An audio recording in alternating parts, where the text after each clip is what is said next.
Antes vamos fazer uma breve oração. Senhor Deus, Pai amado, o Senhor derrame Teu Espírito sobre nós, que Teu Espírito nos traga o Teu entendimento da Tua palavra, que a palavra, Senhor, desta noite possa nos edificar, nos tornar mais fortes, nos levar mais ao entendimento do que o Senhor quer conosco. Em nome do Teu Filho amado, Jesus Cristo. Amém. 1 Coríntios, capítulo 9, versículo 26 e o 27. Portanto, eu assim corro, não como na incerteza. Assim eu luto, não como alguém que bate no ar, mas eu permaneço debaixo do meu corpo e o reduzo à sujeição, para que, por qualquer meio, pregando aos outros, eu mesmo deveria ser um náufrago. Até aí, irmãos. Irmãos, podem se assentar. Glória a Deus. Glória a Deus. Irmãos, nós estávamos perdidos. Nós estávamos debaixo de uma escravidão. O pecado, irmãos, nos escravizava, até mesmo sem a gente perceber isso. Por quê? Porque o que o pecado nos alimentava era algo gostoso, era algo agradável. Então, nós estávamos ali se agradando das paixões que antes no nosso coração brotava, porque tudo é produzido do coração. E nós achávamos legal, bom, maravilhoso. Mas quando Jesus Cristo veio sobre a nossa vida, Ele exerceu uma grande misericórdia, irmãos. Uma misericórdia que você nem imagina, pois estávamos destituídos da glória de Deus, estávamos longe de Deus, longe. O pecado que estava sobre nós iria cobrar o preço, pois o preço do pecado é a morte, morte eterna. Mas Deus, através de Jesus Cristo, exerceu uma grande misericórdia e nos resgatou, nos limpou, nos purificou e nos trouxe para Ele. Isso tudo é méritos do Senhor e Salvador Jesus Cristo. Nós não fazemos nada, pois não tínhamos fé, não tínhamos entendimento, pois o nosso entendimento estava fechado. O véu estava sobre nossos olhos, que não enxergávamos um palmo à nossa frente. Estávamos perdidos. E Ele veio e derramou um grande amor em nossa vida, nos resgatou de uma forma sobrenatural. Pronto. Agora fomos regenerados. Paulo diz que nascemos de novo e tudo aquilo que praticávamos ficou para trás. Tudo se fez novo. Tudo foi modificado, transformado pela ação de Deus, através do Espírito Santo, que nos levou ao arrependimento, ao fato de Ele abrir a nossa mente e nos mostrar como estávamos. E quando contemplamos essa situação, caímos em arrependimento, pois pecamos diante a Deus e fomos ao pé da cruz e fomos perdoados. Estamos aqui perdoados. Mas agora, irmãos, perdoados, lavados, remidos, temos que continuar nisso. Temos que continuar, irmãos, naquilo que foi renovado da nossa mente, foi transformado, foi modificado. Devemos continuar nessa modificação, nessa transformação. A nossa mente, que antes era presa em algo, foi tirada e foi colocada em uma trajetória. E essa trajetória, irmãos, foi algo maravilhoso para cada um de nós. Glória a Deus. Aqui o apóstolo Paulo diz, portanto eu assim corro, não como na incerteza. Assim eu luto, não como alguém que bate no ar. O apóstolo Paulo aqui faz uma comparação da vida cristã, a trajetória cristã, com os Jogos Olímpicos. Nos Jogos Olímpicos, o corredor está ali se preparando, se adequando, para quando chegar aquele momento, ele vai dar tudo dele para ganhar a medalha, para ter a vitória, para chegar lá na final, na linha final, ele vai fazer de tudo. E para que ele possa estar condicionado a essa corrida, ele vai ter que deixar coisas de lado. Ele não vai poder perder noite, ele vai ter que ter uma comida balanceada, ele vai ter que tomar algumas vitaminas, ele vai ter que se preservar, dormir mais cedo, dormir bem, para que no dia da corrida ele vai estar 100% para ganhar esta corrida. Paulo também diz que ele é como um homem que dá soco, mas não soco no ar à toa. Um fugilista, um lutador de boxe, se prepara e muito para ir batalhar em um ringue, para competir, ganhar um cinturão de ouro. Ele deixa muita coisa de lado para estar condicionado, apto para poder enfrentar o adversário. Então tudo isso na vida de um atleta, ele deixa muita coisa de lado para ganhar um prêmio. Mas Paulo nos diz que este prêmio é um prêmio que se acaba, um prêmio corruptível, que não presta de nada. Só aquele momento da vitória, daqui a um tempo está esquecido. Quantos canecos aí o Brasil ganhou e hoje quase ninguém se lembra mais? Quantos medalhistas ganharam a medalha de ouro, mas ninguém lembra mais? Se você for perguntar alguém, ninguém não lembra, ficou no esquecimento. Mas Paulo pega essa figura dos Jogos Olímpicos e quer trazer para a nossa vida cristã. E aqui, trazendo isso para a vida cristã, Paulo diz: portanto, eu assim corro, não corro na incerteza. Paulo diz, irmãos, que ele se dedicava na caminhada cristã, não na incerteza, não na incerteza de ganhar algo que é incorruptível, que vai se acabar. Mas o contrário, Paulo tinha convicção que esta corrida ele ia ter um prêmio incorruptível, uma coisa que não se acaba, uma coroa que não se acaba, incorruptível. Então Paulo diz, portanto assim eu corro, não na incerteza. Paulo tinha certeza do que ele estava fazendo. Paulo tinha certeza dessa trajetória cristã a qual ele se dedicava. Assim também eu luto, não como alguém que bate no ar. Paulo tinha certeza do que ele queria alcançar, irmãos. Ele tinha plena convicção do que ele ia alcançar. Então Paulo se dedicava para algo que não era incorruptível, algo que Paulo se dedicava para algo incorruptível, não uma coisa que era corrompida, que iria se acabar, mas uma coisa que duraria para a eternidade. Então ele diz, eu corro, eu dou socos, mas não na incerteza. O que é que ele quer dizer? A luta dele cristã, desde o momento que Cristo veio sobre ele, era algo que ia ter um prêmio incorruptível, um prêmio que não ia se acabar, um prêmio que não ia ficar lá em cima da estante esquecido. Não, era algo que iria durar para a eternidade. Paulo tem a certeza do que ele estava fazendo. Agora ele nos diz outra coisa, mas eu permaneço debaixo do meu corpo e o reduzo à sujeição.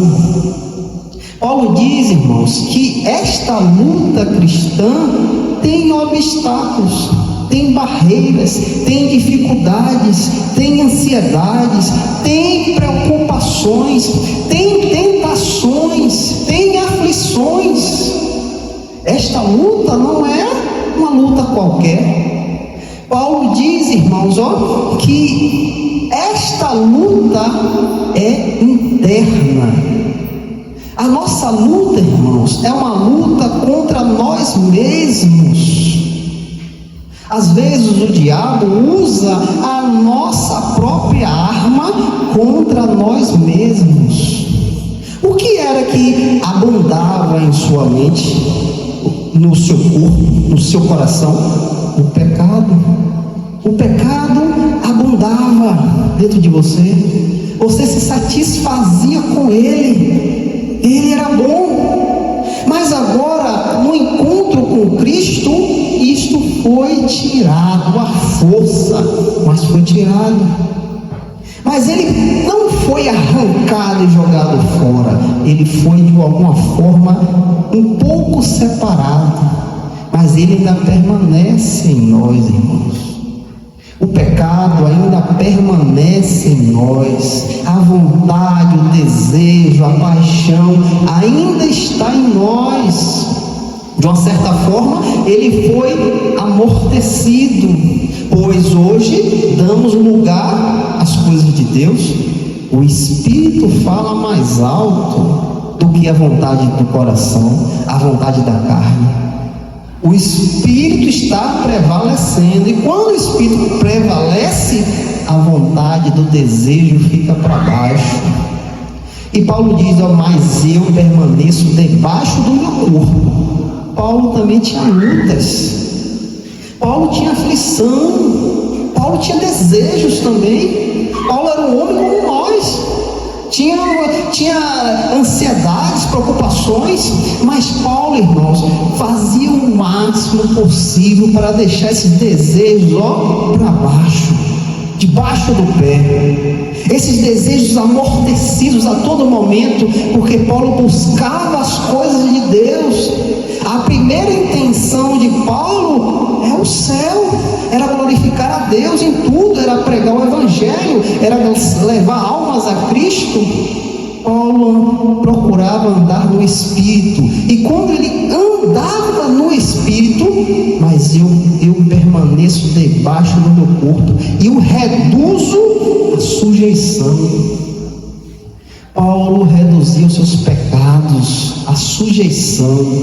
Ele procurava dominá-los, ele procurava pisá-los, para que eles fiquem lá, amortecidos.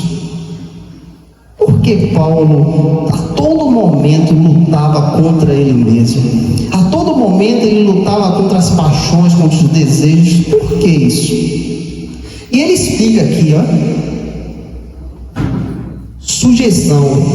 E para que, por qualquer meio, pregando a outros, eu mesmo deveria ser um náufrago. Paulo diz: se eu quero pregar o Evangelho para que outra pessoa conheça o Evangelho, eu tenho que me adequar a isso. Eu tenho que pregar e viver o Evangelho. Eu tenho que pregar e viver fisicamente o Evangelho, para que as pessoas ouçam eu falar e vejam o meu modo de vida adequado ao Evangelho, aquilo que eu estava pregando. Então Paulo se sujeitava o seu corpo, a sua paixão, o seu desejo, justamente para que ele não fosse reprovado. Ele diz, para que eu não fosse ser um náufrago, um reprovado, uma pessoa que não foi aprovada. Por quê? Ao fato de ele pregar o Evangelho e viver de outra forma, aquelas pessoas que ouviram o Evangelho saindo da boca dele e via ele andar de outra forma, ele seria reprovado pelas pessoas que ele pregava o Evangelho.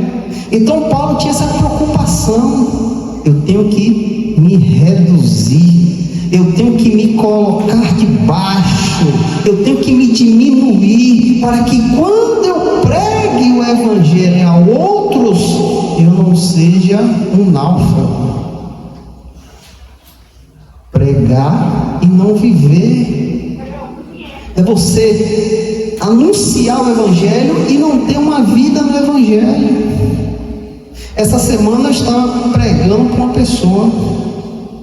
A pessoa não conhece a Cristo, eu falando de Cristo para ela, e ela disse: eu tenho que ser crente para conhecer Jesus? Pois os crentes fazem tanta coisa errada, coisa até que eu não faço, ao fato de não conhecer Jesus, mas eles fazem coisa errada. Essas pessoas, irmãos, estão sendo um náufrago, estão desaprovados, estão sendo uma pedra de tropeço, para que outras pessoas não conheçam o evangelho.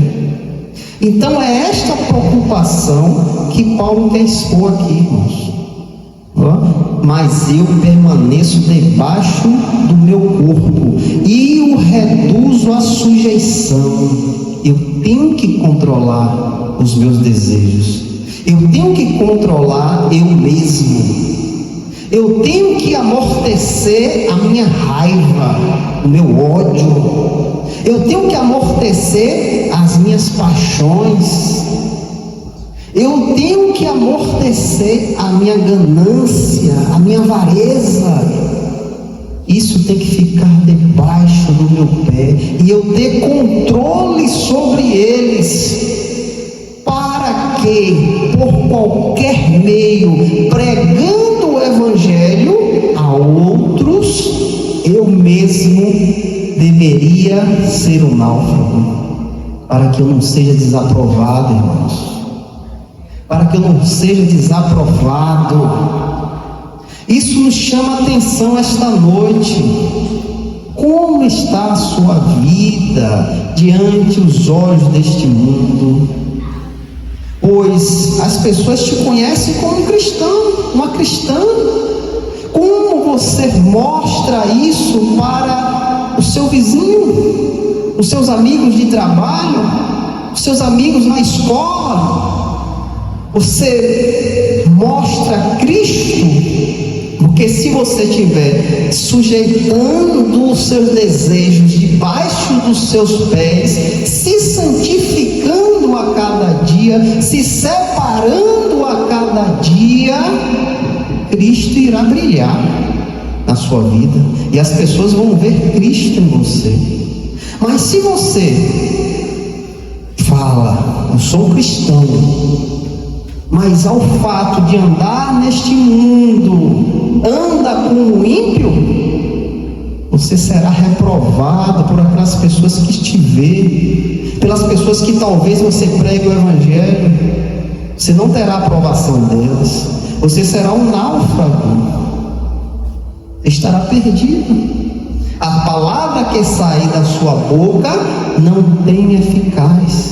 é eficaz. Os irmãos estão entendendo como a gente tem que viver o evangelho? Como a gente tem que ser um exemplo? Aonde quer que a gente vá, nós não somos perfeitos. Eu não estou dizendo que você tem que ser perfeito, sem nenhuma falha. Não vamos conseguir fazer isso. Mas devemos, irmãos, estar atentos a qualquer coisa. Ao fato de vir algo sobre você que possa te irritar, que possa te tirar do controle, quando você se deparar com essa situação, você tem que deixar Cristo falar, você tem que mostrar Cristo. Você não pode se irritar e sair xingando, sair batendo. Não, neste momento da aflição, você tem que deixar Cristo brilhar. Se sujeitar o seu corpo, a sujeição, os seus desejos, a sua raiva, o seu ódio tem que estar dominado, irmãos. Quando Caim colocou começou a colocar no seu coração que queria esganar o seu irmão, o que foi que Deus falou a ele? Caim, por que tua face caiu? O pecado te ronda, cabe a ti dominar. O pecado vai vir, irmãos, o desejo da carne vai vir, o ódio, a raiva vai vir. Cabe a cada um de nós dominar, irmãos. Por que devemos dominar? Para que a gente não seja reprovado, para que a gente não seja reprovado pelos ímpios e principalmente reprovado por Deus. Principalmente reprovado por Deus. Em Romanos capítulo 8, versículos 5 ao 8, aqui diz: porque os que são segundo a carne têm a mente nas coisas da carne, mas os que são segundo o Espírito, para as coisas do Espírito. Porque a mentalidade carnal é morte, mas a mentalidade espiritual é vida e paz.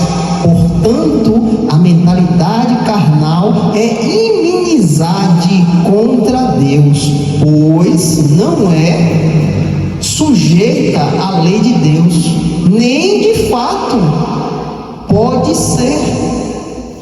O que a palavra nos diz aqui, irmãos? Que a mentalidade carnal, a vontade da carne, os desejos da carne, quando afluído em você, é inimizade contra Deus. Nós nos tornamos inimigos de Deus quando deixamos a carne falar. A palavra diz: porque os que são segundo a carne têm a mente nas coisas da carne, mas os que são segundo o Espírito, para as coisas do Espírito.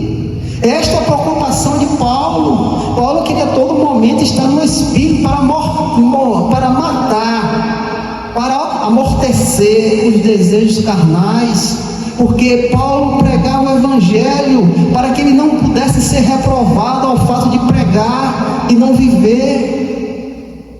E quantas pessoas hoje estão assim, irmãos? Prega, fala, mas não querem viver o Evangelho, não querem mostrar o Evangelho na vida. Quantas pessoas estão assim, irmãos? Pastores, quantas pessoas? Irmãos, aqui em Gálatas capítulo 5, Gálatas 5, versículo 16 e 18. Aqui diz, irmãos: louvado seja o nome do Senhor. Isto vos digo: andeis no Espírito, e não satisfareis os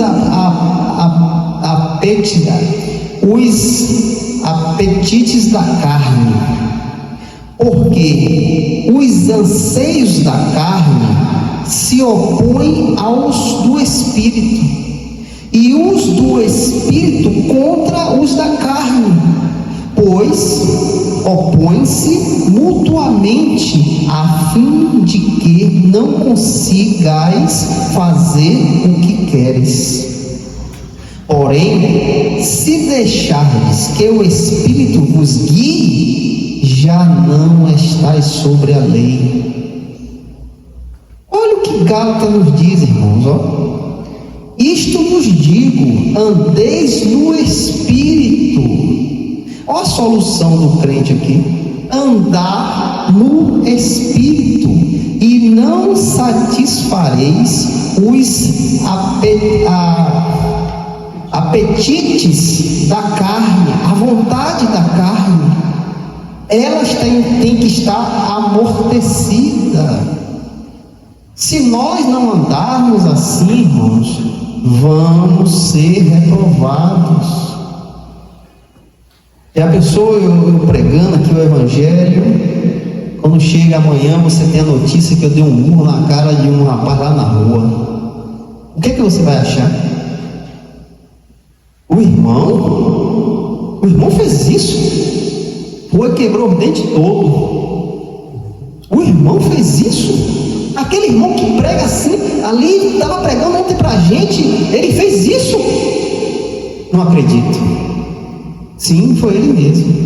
Como é que vocês vão reagir? Como é que vocês vão reagir? Imaginou? Ou por acaso, sou pegado em adultério? Como é que ia ficar a cabeça de vocês? O que é que vocês iam achar? Aquele irmão? Sim. Todo mundo está sabendo aí na rua. Se eu não deixar o Espírito falar, irmãos, a gente não vai conseguir não, irmãos. Se você não buscar as coisas de Deus, a gente não vai conseguir, porque a nossa carne nos inclina a todo momento aos desejos carnais. Fica um tempo sem ir na igreja, fica um tempo sem pegar a palavra, para você ver como é que começa a sua vida. Começa a fluir aquilo que está ali amortecido, ele começa a querer reviver de novo.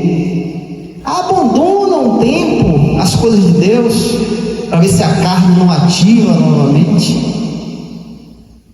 Então nós devemos estar sim, irmãos, buscando a Deus a todo momento, entregando a nossa vida como sacrifício vivo a Deus, todos os dias, todos os dias. Em 2 Reis capítulo 5, versículo 20, aqui nos diz, irmãos, 2 Reis capítulo 5, versículo 20, aqui nos mostra um exemplo do que pode acontecer conosco também. Porém, Geazi, o servo de Eliseu, o homem de Deus, disse: eis que o meu senhor dispensou Naamã, esse sírio, ao não receber em suas mãos aquilo que ele trouxe. Porém, como vive o Senhor, correrei atrás dele e pegarei algo para mim. Como nós sabemos, Naamã é curado da sua lepra. Ele volta até a casa de Eliseu e quer presentear Eliseu. Ele trouxe muitas ofertas para presentear: ouro, prata, vestes. Mas Eliseu, como um servo de Deus, Eliseu não aceitou. Não quero nada. Mas aquele homem que estava com Eliseu, servo de Eliseu, muito tempo ali junto, vendo os milagres, os prodígios que Eliseu fazia, mas aquele homem chegou um momento que deixou a carne falar. Eliseu rejeita os presentes, mas ele diz: mas como vive o Senhor, correrei atrás dele e pegarei algo para mim. A carne falou, irmãos. O que os olhos viu, a carne tremeu, e ele disse: eu vou pegar. Ele não quis, eu pego. Mas ele não sabia que o servo de Deus não requer tesouros desta terra. Ele não sabia que o servo de Deus faz isso tudo para glorificar a Deus, pois é Deus que o sustenta. Mas ele deixou a carne falar, e ele corre atrás de Naamã para pedir presentes. E a consequência disso foi que a lepra de Naamã foi transferida para ele e toda a sua descendência. Ele poderia estar livre disso, ele poderia glorificar a Deus, mas ele deixou o desejo falar, irmãos. Aqui em 2 Samuel capítulo 11, versículo do 2 ao 4, aqui fala de um homem de Deus, um homem que foi escolhido por Deus, ungido para ser rei de Israel. Não era qualquer pessoa não, irmãos, era um rei. E sucedeu ao cair da noite que Davi levantou da sua cama e caminhava sobre o terraço da casa do rei, e E do terraço ele viu uma mulher se banhando, e a mulher era muito bonita de se olhar.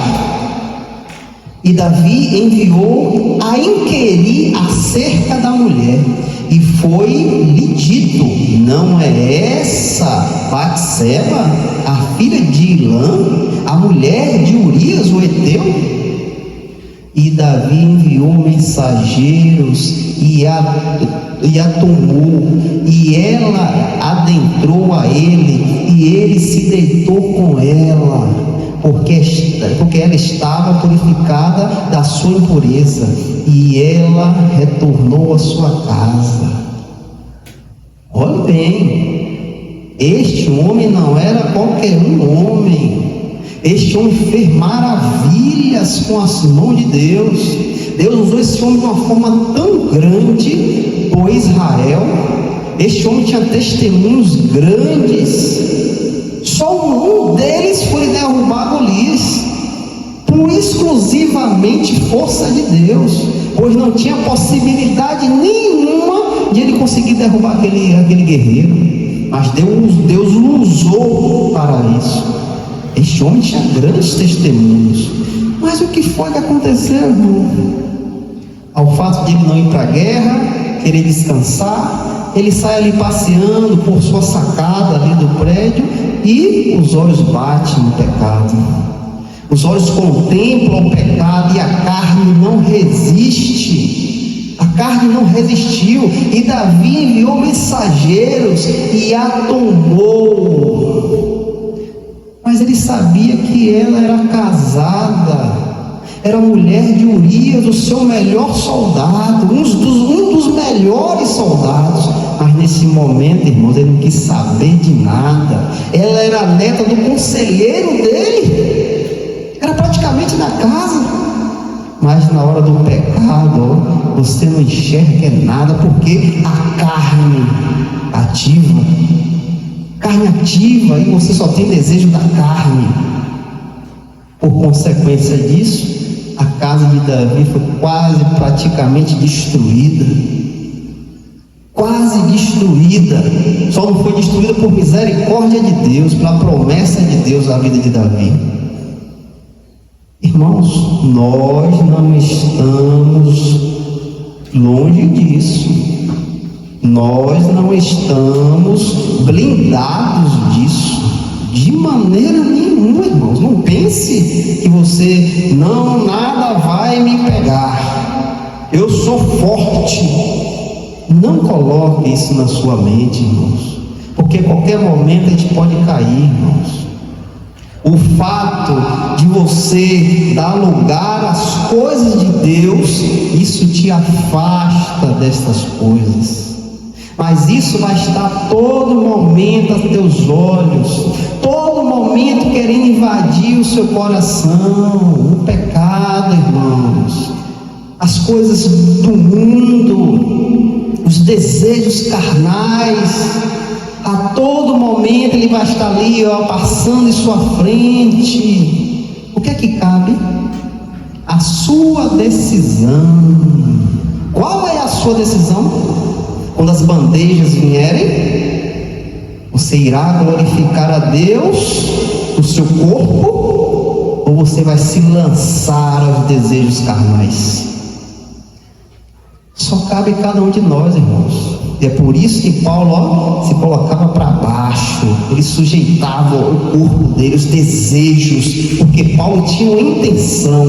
O reino é o reino, é a pregação do evangelho, é a criação de igrejas, é pessoas sendo salvas. A prioridade de Paulo era o reino. Buscai a Deus em primeiro lugar e a sua justiça, e as demais coisas que necessitamos Ele irá acrescentar. Glória a Deus. A sua mente está nisso? O seu coração está inclinado a isso? Aqui em Efésios capítulo 4, versículo do 20 ao 24, aqui a palavra diz: olhe bem qual é a sua posição.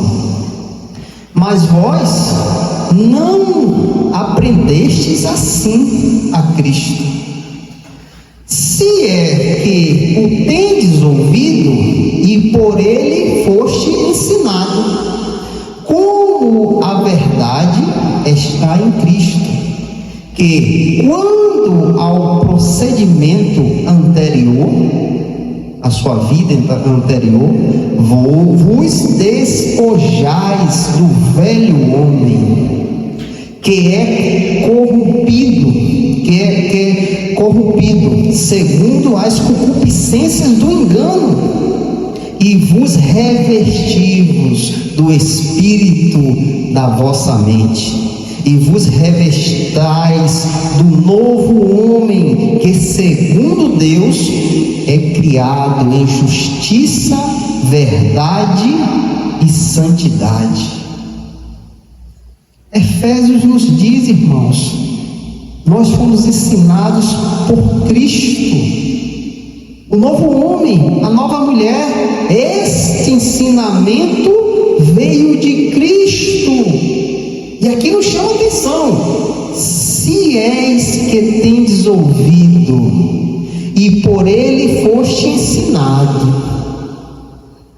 Você ouviu? Você aprendeu? Se é que os tendes ouvido e por ele foste ensinado. Se você ouviu, se você aprendeu, o que é que você tem que fazer agora?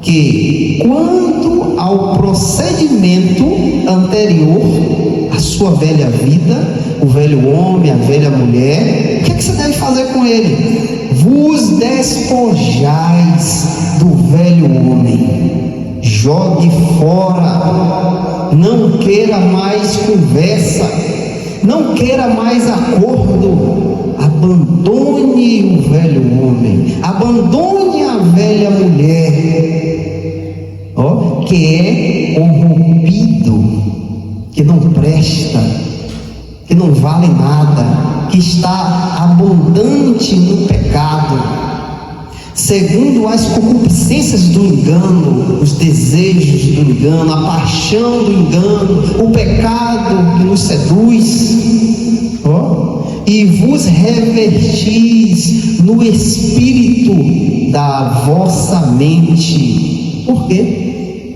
Quando conhecemos a Cristo, a nossa mente é renovada, ficou novo, modificou, foi transformada. Então a palavra diz que a gente tem que se revestir nisso, nesta nova mente que Cristo nos deu, a mente de Cristo, e vos revestis do novo homem. Como tivemos esta mente renovada, fomos mudados, nascemos de novo, um novo homem ressurgiu, uma nova mulher ressurgiu, tudo foi mudado, tudo se fez novo. Glória a Deus. Veio novo da onde? Como foi que essa mudança teve? É criado em justiça, verdade e santidade. Quem foi que fez isso? O próprio Deus. Segundo Deus, é criado em justiça, verdade e santidade. Glória a Deus. Somos novos homens, novas mulheres, irmãos. Devemos agora andar nisso, na transformação da nossa mente, irmãos. É isso que muitos não querem. Eu estou na igreja. Eu não preciso mais de nada. Não preciso mudar. É isso que muitos não se atentam. Nós devemos ter a mudança sim e continuar nesta mudança, nesta renovação que foi feita, nesta nova vida. A vida velha passou, não tem mais nada a ver conosco. Novo homem, nova mulher. E agora, sendo um novo homem, uma nova mulher, como eu devo andar? Gálatas, capítulo 2, versículo 20. Estou crucificado com Cristo. Olhe bem, irmão. Estou crucificado com Cristo. Não obstante, eu vivo. Ao fato de estar crucificado, eu vivo, estou vivo. Porém, não eu mais. Cristo vive em mim. Esta vida que agora eu vivo, Cristo tem que abundar, irmãos. Cristo tem que transbordar. E Cristo transbordando, Cristo abundando em sua vida, e a vida que agora vivo na carne, vivo-a pela fé no Filho de Deus, que me amou e entregou-se a si mesmo por mim. Então, esta nova vida que foi me dada é para a glória de Deus. É para que Deus seja glorificado, irmãos. Os seus desejos estão mortos, pois o crucificado não tem como se mexer, não tem como querer nada, pois você está pregado numa cruz. Como você vai fazer nada? Estou crucificado com Cristo, estou morto com Cristo. Cristo ressuscitou, eu também ressuscitei. Agora um novo homem, uma nova mulher. E esta vida agora, preste atenção, irmão, esta vida agora, e a vida que agora vivo na carne, vivo-a pela fé no Filho de Deus. Então, irmãos, se eu vivo pela fé no Filho de Deus, tudo que eu falo tem que transbordar na minha vida. Tudo que eu prego, eu tenho que viver. Eu não sou um homem que me contemplo no espelho, contemplo o meu rosto no espelho, vejo como eu sou, mas quando eu saio da frente do espelho, eu não lembro mais quem eu sou. Eu não lembro como é mais minha fisionomia. Eu esqueci. Assim são todos aqueles que pregam a palavra, mas não vivem.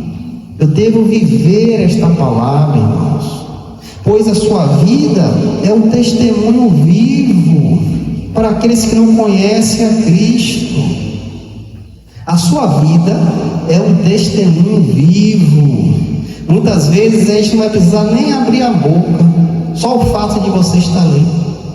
Cala a boca que o rapaz ali é crente, viu? Não fala isso aqui no meio não, que o rapaz está ali. Eles vão se envergonhar ao fato de estar junto de nós, ao fato de esbanjar Cristo, de eles verem Cristo em cada um de nós. Eles se envergonham de falar algo, de dizer algo, de fazer algo, porque você brilha Cristo, você prega, você vive, a sua vida é glorificar a Deus, a sua vida agora é mortificar para as coisas do pecado e se santificar na presença do Senhor.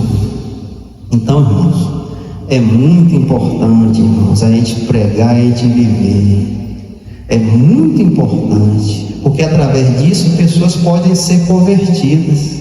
Pessoas podem ter o interesse de conhecer que Jesus é esse que transformou um alcoólatra ali. O que foi isso que aconteceu? E ao fato de eles quererem conhecer o que foi que aconteceu, eles serão transformados. Você está vendo como é importante a gente ter um testemunho, ter uma vida de testemunho, uma vida que fala a Cristo? Que o Senhor e Salvador Jesus Cristo nos conduza cada dia mais para sermos com Cristo, irmãos. Em nome de Jesus. Glória a Deus.